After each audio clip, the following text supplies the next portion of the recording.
This is my friend Suzanne. She is a very gifted psychic medium with a background in therapy. She rocks. And this is me. My name is Tynan, and I'm a filmmaker and late 19th century fashion enthusiast. We decided to come together and explore different spiritual and metaphysical topics in a relaxed and fun way. The first topic we are looking at is ghosts and earthbound spirits. Now, as a medium, Suzanne is bombarded by spirits all the time, so going to a cemetery is probably the last thing she wants to do. But I didn't really think that through, and I decided that we should go to one to film our episode introduction. Here we are. I see that. So this is a cemetery, and I thought it would be the best place. I see that. I just thought it would be the perfect place to do an introduction to our ghost episode. The perfect place for you. I'm psychic for crying out loud. Oh, yeah. You see this hair? Way it's spooked up? It hasn't gone down since the last reading I did. I said, do not take me to a cemetery. Remember? I totally forgot. I do not want to go in there. So what you're telling me is we're not going to go in there? Exactly. Let me see. All right, I think I have an idea. We'll make it seem like you're in there with me. Okay. Hello, everyone. This time, we're going to take a look at ghosts. And we have some awesome interviews in store for you. What do we have, Suzanne? My friend Helen's here. She came down from Reading to clear someone's house of ghosts. All right. We also have Loyd Auerbach. He's a parapsychologist and paranormal investigator. When people see ghosts in their house, they call him. It's like the real-life Ghostbuster. All right. Well, come along with us on this amazing journey. All that And more. on this episode of Spirit. Y'all.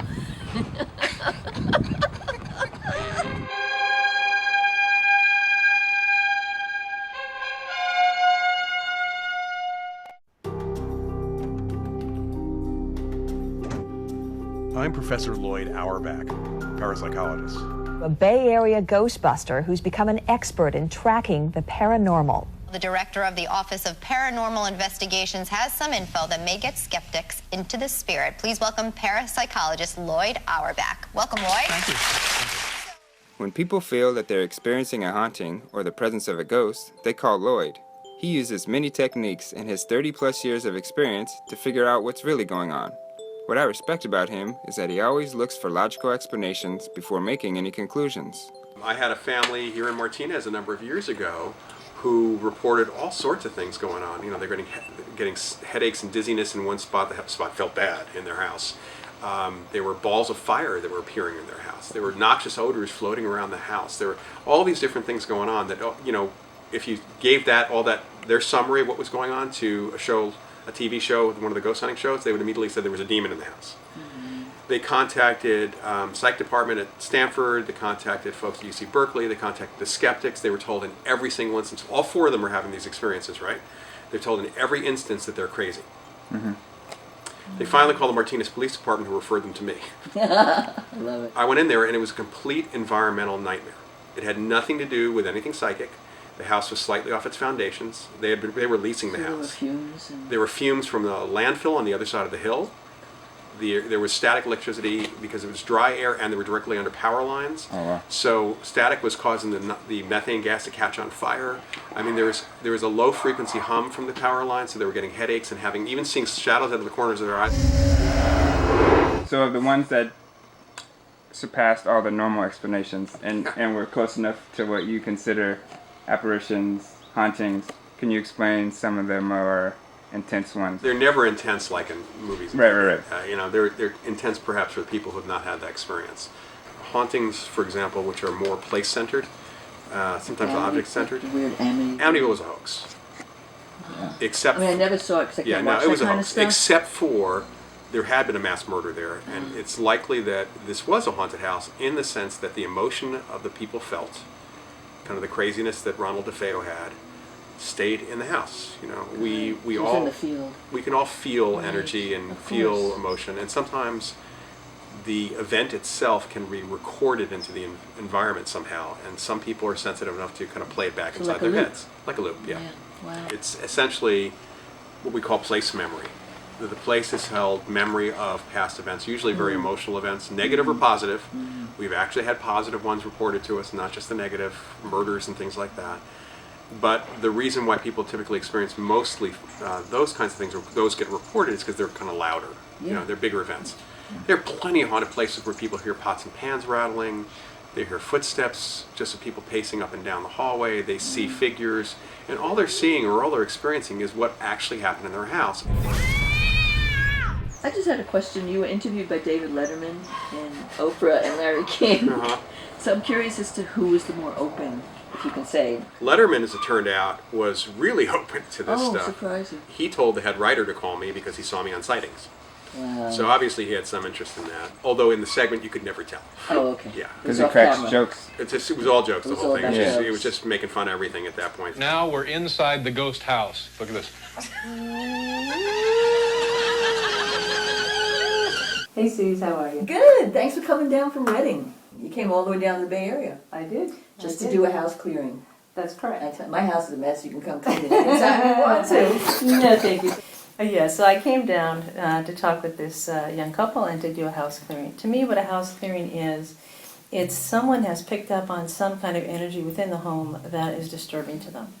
And it can be all kinds of things. It can be, if, I can explain a little bit if you like, the difference between how I view a spirit versus a ghost. So sometimes in a home, a ghost is, in my opinion, someone who's been on this planet, they've died, and for whatever reason they haven't made a full transition over to the other side. A spirit is someone who's died, who's lived here, died, and has made the transition to the other side. 90-something% of all ghost experiences people have are one time. Their relatives or friends, loved ones who have died, and they're saying goodbye. Never show up again. And that's like the largest majority. And so for those people, they've moved on. I like that, the fact that spirits can come through and someone could consider them a ghost, but they're just coming through because they can. They have that ability. What are some of the things that you think cause someone not to pass over? The clear answer is I have no real idea why. Okay, but occasionally what happens is it'll be a quick passing. The person doesn't know they're dead yet, and then it may take them a little while to figure that out. Sometimes people don't make that full crossing because they're fearful of what will happen when they get all the way over. That's what my belief is. Then there are those people who say that they're afraid because they don't know what's next. You know, the thing that's really interesting is that mediums talk to people who are kind of coming back from wherever it is they are. But when we're talking about the ghost cases we're mostly dealing with, these are people who haven't gone on. And so they don't know any more than the rest of us who are alive what's next. And a lot of them are afraid, partly because of their religious upbringing, maybe because they saw TV and movies. You know, there are very human reasons why they stay. And sometimes people really enjoyed where they were, and they just didn't really want to go. And then there are the people who don't want to leave their family, the people who don't want to leave their possessions, that they don't want to leave the locations. For example, if it's a case where the person doesn't want to leave their house and it's bothering the family, because sometimes we have this is my house, this is not your house, you have to leave kind of thing. And it's not an evil thing. People put this word evil on things that are so ridiculous. And somebody who's died, who was not exactly the nicest person, was kind of an ass in life. If they're still an ass, that doesn't make them evil. One of my earlier cases, I had a whole family that was seeing a woman who had lived in this house her entire life, and she passed away. A year and a half later, when they bought the house through an estate sale, the woman came with it apparently, and she was being seen by everybody, but they weren't talking to each other until about a year or so into this, and their 12-year-old boy started finally talking about having conversations with the ghost, and the mother, of course, said, "What ghost? What are you talking about?" And he said, "You know, the ghost that you and Dad and Grandma are seeing, but aren't talking about." The rest of the family, when they were seeing the woman initially, ignored her. In his case, he apparently, when she waved, he said he waved back, and she stopped, and she started talking to him. In that case, they weren't afraid. And they kind of liked her, and she stuck around. Last time I took the family was probably about 10 years ago, and the ghost was still there. This was from 85 to 2004. I mean, she was still there and still connected to the family, and she stayed with her house because they really liked her. She was kind of like a de facto grandmother for the kid as he grew up. Apparently gave him a lot of advice on girls, too, when he was a teenager. He was very happy. And very popular too. I love it. But being afraid to move on, being uncertain, is probably the biggest issue. So we have to kind of, first of all, explain to them what's next, because there's a fear factor too. Really kind of do a little counseling, and sometimes we'll bring in a psychic or medium to show them the light, so to speak, where they can go, for them to let go, to move on at that point. It puts an image in my mind instead of someone coming in and doing a ritual chant or something to let the spirit go on. It's more like they're asking the spirit to sit on the leather couch and And leave a check, honey. It's pretty rare we push people out. In fact, pushing people out of a house works better if you annoy them out of the house rather than you psychically try to do anything. What would that look like, annoying them out? Oh, playing the same music over and over and over again, preferably music that they don't like. drum and bass. If it's a dead old white guy rap music works really well. I love it. If it's somebody from New York, if it was me, it would be country music, probably would get me out of the house. So. And now it's time for checking in with the crew. So, Natalie, do you believe in ghosts? I do. Yes, I believe in ghosts. I believe in ghosts. Do you have any stories? Well, the only one that comes to mind is last Halloween. We were at a bar, and this girl, we were dressed up in our 1800s garb that we had in your wedding, and this girl came up and wanted to take our photo. And she takes her photo with her iPhone, and she looks at it and she says, "Oh, there's some weird light on you."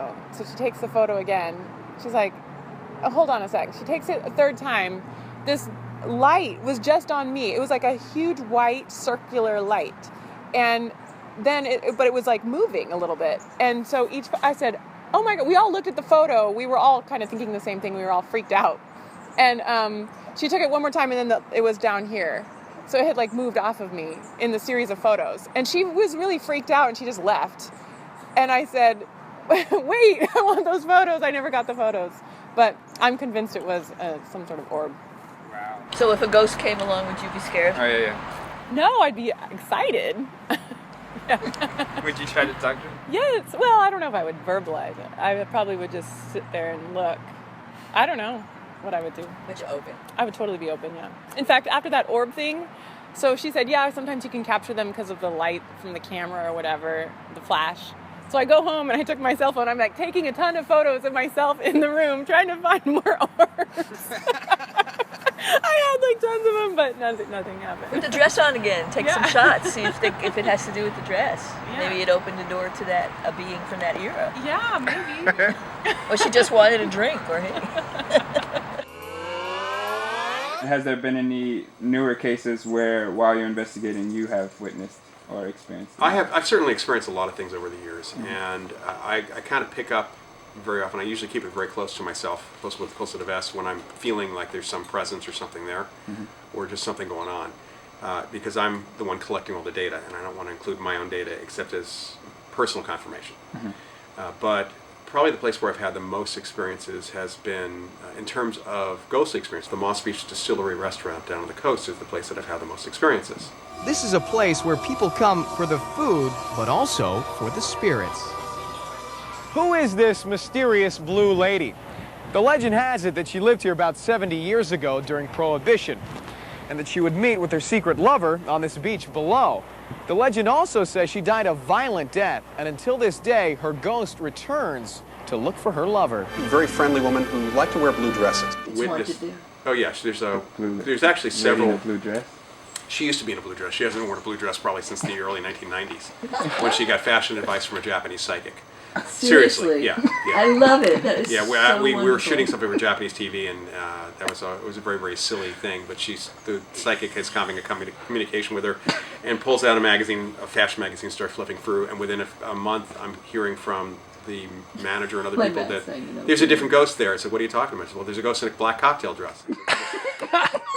And we started hearing from other people the same, and it was all the same face, the same person, but different clothing over the years. She's been there, and I've picked up on her. I felt like I was walked through, that she walked through multiple times, and I was alone in the bar area when this happened. 3 psychics I worked with came around the corner from another room, and they all stopped and started laughing because they all saw her walking through me, and they all saw her. I separated them. They all saw the same clothing, the whole bit. So how did that feel? Good. Felt pretty giggly and good. We've also, Annette and I hit upon something that was very bizarre, and we did because of the Moss Beach Distillery. we were talking in a kind of a seance situation, which is not in the dark. It was a spirit communication situation with a lot of people around, with her talking to the ghost. And people were asking questions like, what was your favorite food? What do you miss most about being alive? And then somebody asked, was there any place when you never got to go to when you were alive? And the answer was Paris. And I said, well, you're a ghost. You can go to Paris. You don't need a plane ticket. You can just go. And actually, several months later, I got an email from a medium in Paris who tracked me down because a ghost had said, find a parapsychologist named Loyd in California. And I'm the only Loyd in parapsychology. So it was pretty easy for her to track me down in that sense. So that was kind of, and the message was, I finally made it to Paris. So that was the message. So we tell ghosts that they can travel. We thought we would ask you some questions about what happened at the house clearing. When I was there today, the primary thing was the only person left in the home, if you will, was actually a spirit, not a ghost. And I go through the home and it picked up on different energies. I went into the baby's room. There was some concern about that area. The only thing in that baby's room was a grandmother who was thrilled to death that there was a grandbaby in there. The energy in the house was grandma, not some of these other things. One of the things that people often experience, I've had different people call about when there's a new baby in the house. That commonly, it's not that there's anything bad, but if I'm dead and I have a grandbaby, I'm going to pop in and take a look, okay? So I'm going to do that, and that's kind of when a lot of times that you pick up on, and usually they're so excited about it. The babies are wonderful. So, and then how I also do the house clearing, for me personally, I just take some roses and I put in some water, and then I say some prayers over that, and then I kind of clear the house with the rose water. And then outside the house, I go around the house, and sometimes I'll sage outside. In this case, there were some outbuildings, so I'd sage that. And then I do put salt all around the house. And why? I don't know. But other people did it, and it seems to work. That's how come I do I it. thought it was just for vampires. I don't know. And do you use kosher salt, or do you use like some fancy schmancy purple salt from the Tibetan Sea over the Arctic? I happen to use depends the on best. right time, and it depends on who the ghost is. That's exactly right. It's the Bay Area gourmet salt. Great. Yeah. Well, thanks for having me, you guys. Yeah, it was a really good interview. Actually, if you don't mind, can I ask you a question too about an experience I had a few days ago? Yeah, sure. Come on, I'm going to switch camp. Come on over. Last week, I saw a figure appear through my doorway, and it approached my feet, and it was kind of a shorter stature kind of girl. It looked like a girl's figure. And maybe I'm just associating that with movies, scary movies, because it's often like a little girl. But it approached me, and I felt this panic, and it came towards my foot, and it kind of stared at me for a while. I didn't sleep very much for the next 2 days. Wow. The second day after, my roommate told me about her. She had the same thing, the same night.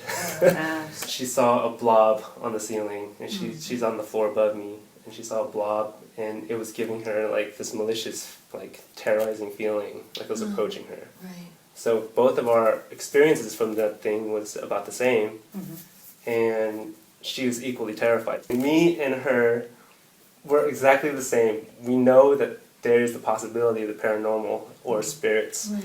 We're not closed-minded at all, but then again, we're terrified of it. So we're in denial. Right. So we often want to just forget about it. Shut the door. And you're both sensitive, it sounds like. We're very sensitive, I feel like, and no one else in our families are as sensitive as we are.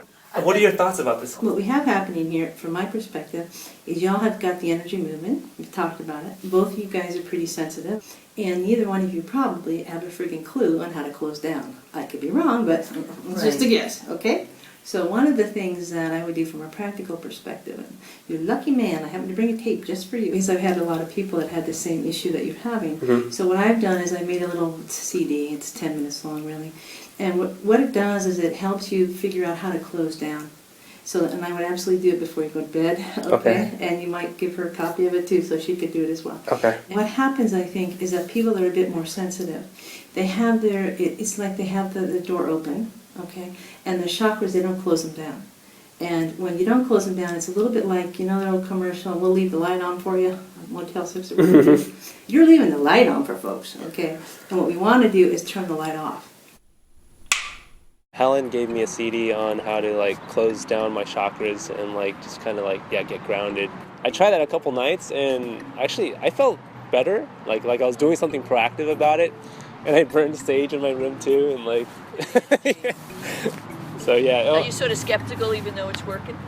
So now it's like several months have passed, and I haven't had any problems sleeping anymore, and I think I take that for granted, you know? Like, I'm like, all right, everything's cool, chill. I don't even have to think about metaphysical beyond paranormal stuff anymore, but I think I really should, like, because when I have these experiences, I think it's like something reminding me that there's more than just like what I see and hear. Is the house haunted? Do you know if there's a history of that apartment or house? Yeah, so I did a little research on our house, and there was a mine under it, like 100 years ago, like a mine. Whoa! So maybe there's like a hole. The hole that she saw was like some guy fell in the mine hole or something. I don't know. There's got to be energy under that house. Yeah. We could play the Ouija board and talk stuff. No, Ouija's. What's wrong with Ouija board? You are not supposed to screw around with Ouija boards. Oh, really? Seriously, really. Ouija boards are notorious for opening the door to malevolent spirits. I honestly would suggest you do not work with Ouija boards. Yeah, that's a no-no.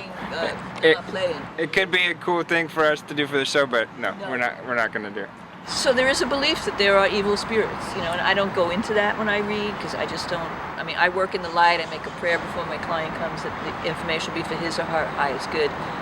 But the bottom line is there probably are spirits that are not at rest for whatever reasons. People who died in mining accidents under that house, whatever.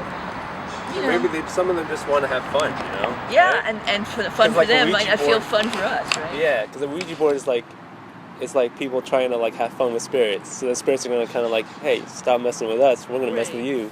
Yeah, well, my brother asked the question of the Ouija board, am I going to have a career in television? And the Ouija board said, yes, getting up and down and changing the channels. I swear to God. It was before we had remote control, you know, my old lady. So yeah, I mean, so there's a humor there, but I just advise you. Right. Yeah, it's not a good. That's interesting because that's like one of the instances that where It's a portal. Like Hollywood kind of like is telling the truth about that because there a lot of like horror films show the Ouija board and it's like it causes some. I think some it's a crazy portal shit. into a whole other energy that you just don't want to mess with. Yeah. They don't throw people across the ground. Right. They don't have a lot of psychokinetic ability to begin with. In fact, it's rare for a ghost to move something. It happens. It's rare. Yeah, it does happen. When it happens, it's psychokinesis. It's mind over matter. But it's pretty rare. It's not something that they can physically do. But here's the thing. Anybody who's open, if you're seeing the ghost or sensing a presence, you may actually feel like you've been patted on the back. You have not actually been patted on the back. You have not actually visually seen the ghost. You have not heard the ghost. In other words, it's not coming through your normal senses. It's a perception that you have of seeing the ghost. So it's like the signal is being added into your brain. So you are essentially visually seeing something inside your head, not through your eyes. Same thing for auditory, and the same thing for the physical thing, too. This was not a physical thing. This was a sense of being touched. That could freak people out. Right. So yeah, if that happened to you and you're at the top of the stairs, you could fall down. Okay. If the ghost just popped up and said, boo! You could scare yourself and get hurt. And I actually had a case where a family of 4 seeing a ghost. Ghost was gesticulating wildly. They couldn't hear him. They could see him. They were a little freaked out. 2 kids, mother and father. The night before we went out there, what the woman had described to me was they were going upstairs to take the kids to bed. They saw the ghost at the top of the stairs. The husband got so freaked out he turned around and ran into a wall and knocked himself out. Oh, man. She described a moment of silence, the ghost looking very surprised, the kids looking very surprised, the woman looking very surprised, and then the kids burst out laughing. You know, the woman said, I almost could see those little birdies like in cartoons floating around his head. Because it was just like a cartoon thing. When he came to, the first thing he said is, he did it, he threw me into the wall. And the kids, apparently kids were like, no, Dad. You did it to yourself, Dad. Bar and restaurant called the Banta Inn out in Tracy, and where most of the activity has been physical over the years. It's died out. It's kind of quieted down over the last few years, but the guy who died in the '60s, the owner, he seemed to be sticking around and moving things around. And we actually got stuff on camera when that happened, you know, with this location, and none of it was evil, in fact, or bad or anything like that. The owner, though, described a couple times where people were freaked out and split, and the best story was 2 guys sitting at the bar teasing the bartender and the owner about the ghost story because they didn't believe in ghosts. And a quarter in front of each of the guys, in front of their beers, just jumped up on end. And they looked at it and they ran, leaving all their money on the bar. So I love it. I'm sure they told the story about how the ghost did something to them. It's like ghost hunters today. If you watch these watch the YouTube videos, one of the most common things reported with the EVP, the electronic voice stuff, is a voice yelling, "Get out!" And if you look into these and they say it's an evil ghost in the house, they immediately decide it's an evil ghost. Well, I'm sorry. You take a bunch of people with all this equipment into a house, tell the people they have to leave so you can turn off the lights and do an investigation, and start yelling at the ghost, why don't you come out, come out, come out. Yeah. Of course you're going to yell, "Get out." Yeah. I'm actually surprised that they haven't gotten certain 4-letter words. Really? Because I would be a lot nastier than just simply "get out." In my belief system, and I forgot to mention that, whatever I believe is absolutely true, so just so you know that. The biggest problem I see with folks when there's an entity or a ghost, if you will, in the home, most of the time what happens is that the person themselves gets freaked out about it. The thing that drives me insane about those haunting shows on television is that you'll see somebody there and they'll say, "Oh my God, they're killing me, oh my God, I can't believe this," and they're so freaking upset about it, and there's a lot of fear, and lo and behold, they've had 50 other people living in the apartment, they're also freaked out. So you've got this freaked out energy in the house, okay? Right. And once you have that energy, I believe that if I'm a ghost and I like freaked out energy, you feed off of it, then I'm going to reinforce that. People say we shouldn't exist, but if we didn't exist, these people would be on medication. They would be, they would be thrown away as crazy. The very fact that people can't talk about their experiences in public, people still feel really restricted, is because of mainstream science saying you're all crazy. Well, it shames people. Yeah, it does. So, last question: what would be your hope for how our culture begins to embrace or open up to? My hope is that people just start admitting that they've had these experiences. Feel comfortable. Yeah, over the years, I have talked to so many, when they find out what I do, I've talked to so many people who have told me their stories, either their ghost story or their psychic experience, and I always ask them, "Have you ever told anybody else?" And they'll say no, including their husband or wives, who then later on, the spouse tells me a similar story that they've had. So people have very common experiences. These are not paranormal experiences. They are normal experiences by the numbers. They're just unexplained for a lot of people. And if we'd all fess up and say that we've had these experiences, then someone would say, well, we should probably look into them because so many people have had them. And there'd be more money for other researchers and for our field. But right now we're so beset upon by the skeptics and critics who won't even read the research because they think they know better. It makes it tough. Yeah. Well, thank you so much. Yeah.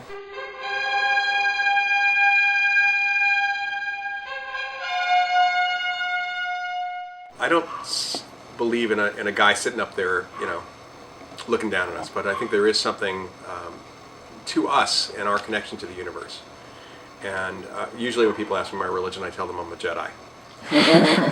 That's about the best description of what I believe as anything else. It really is. That there's something connecting us all, that it goes through us all, that it does make the universe interconnected, but it's not necessarily intelligent in the way we think of intelligence. It's not separate. There's nothing separate. And there's nothing separate from us. Yeah, we're a part of it. It's part of us.